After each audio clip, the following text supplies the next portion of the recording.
veut forcément de la lumière sur ces ambitions-là, mais aussi on veut de la lumière sur plein d'enjeux sociétaux. Elle, c'est Ksenia Chasto, numéro 1 mondial junior de tennis fauteuil à seulement 18 ans. Qu'est-ce qu'elle attend des Jeux paralympiques de Paris 2024? On lui a posé la question 1 mois et demi avant le début de la compétition. Alors le traitement médiatique pendant les Jeux et surtout après les Jeux est super important. Alors on est quand même très content, l'ensemble des athlètes quand même de l'engouement médiatique qu'il y a autour des Jeux paralympiques cette année. Mais ce qu'on attend aussi de tous ces médias, c'est cette présence aussi après les Jeux et mettre en lumière toute l'évolution qu'on peut avoir autour des Jeux paralympiques parce qu'il y a des enjeux sociétaux forcément autour de cette grande compétition internationale. Parce qu'on est des athlètes en fait, on est des athlètes comme tout le monde et on a les mêmes échéances, on a les mêmes contraintes, on est des sportifs de haut niveau et on rêve comme tout le monde.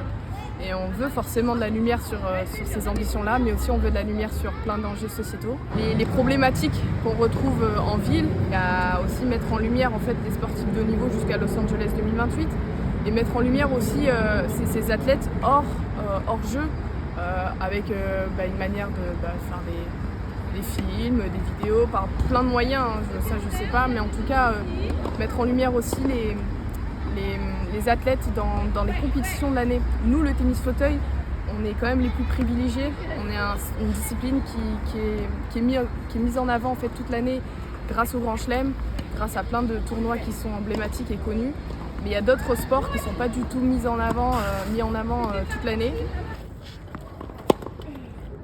J'ai envie d'y croire qu'il y a un héritage après les Jeux. On prend beaucoup l'exemple de Londres en 2012.